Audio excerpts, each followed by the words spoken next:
لغت میں فلق صبح کی اس سفیدی کو کہتے ہیں جو رات کی تاریکی کو پھاڑ کر نکلے. بنیادی طور پر کسی بھی چیز کو توڑ کر جو چیز نکلے اسی کو فلق کہتے ہیں. چیرتا ہوا کوئی چیز نکلے تو رات کی تاریکی کو توڑ کر پھاڑ کر جو سفیدی نمودار ہوتی ہے اس کو فلق کہتے ہیں. فلق رات کی تاریکی میں صبح کا نمودار ہونا. ذرا اس کی مثال سمجھیں. یہ جو اندھیرے سے صبح کا نمودار ہونا ہے یہ ایسا ہے جیسے عدم کے پردے سے وجود ظاہر ہوا. کچھ نہیں تھا سوائے اللہ کے اور پھر اللہ نے کچھ پیدا کیا. تو جس طرح وجود عدم کے پردے سے نکلا ہے باہر، عدم کے پردے کو پھاڑتا ہوا ظاہر ہوا ہے، یہی کام فلق ہے. یہ کام روز اللہ پاک کرتے ہیں. رات کی تاریکی کو پھاڑ کر صبح کی روشنی اور سفیدی نمودار کرتے ہیں. اس لیے کہ عدم کی حالت میں کوئی تمیز اور تشخیص نہیں ہے. عدم کا مطلب کچھ بھی نہیں. اللہ تھا اور کچھ نہیں تھا تو نہ کوئی ہے نہ کوئی پہچان ہے، کوئی تشخیص نہیں ہے. اور پوشیدہ جہان کچھ بھی نہیں. جب وجود کے نور نے ظہور کیا، دیکھیں الفاظ کو، وجود کے نور نے ظہور کیا. دیکھو یہ نور کو نسبت روشنی سے دے رہے ہیں. اندھیرے سے روشنی کا نور نمایاں ہوتا ہے نا. تو عدم میں بھی اللہ تبارک و تعالی نے جو کچھ پیدا کیا ہے تو وہ اپنے نور سے پیدا کیا ہے. جب وجود کے نور نے ظہور کیا تو ہر چیز معین اور مقرر ہو گئی. کسی کو کیسا بنایا، کسی کو کیسا، ہر ایک چیز کی حد مقرر ہوئی، اس کے حساب کتاب مقرر ہوئے. زمین بنائی ہے تو اس کے ساتھ چلنے کو ٹھہرا دیا ہے، پتھروں کو رکا ہوا بنا دیا ہے.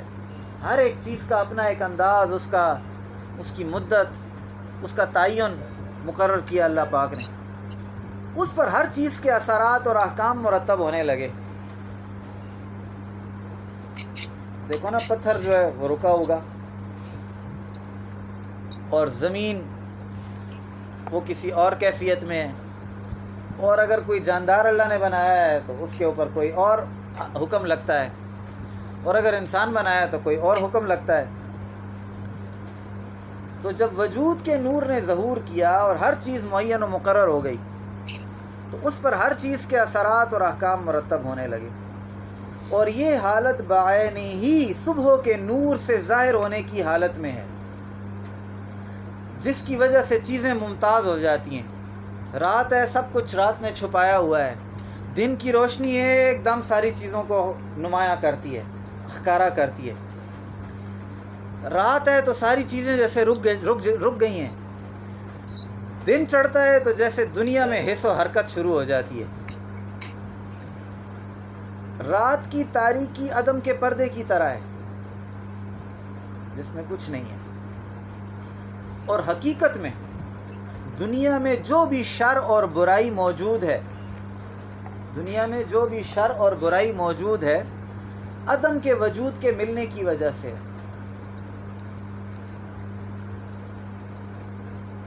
عدم کو تشبیہ دی ہے تاریکی کے ساتھ،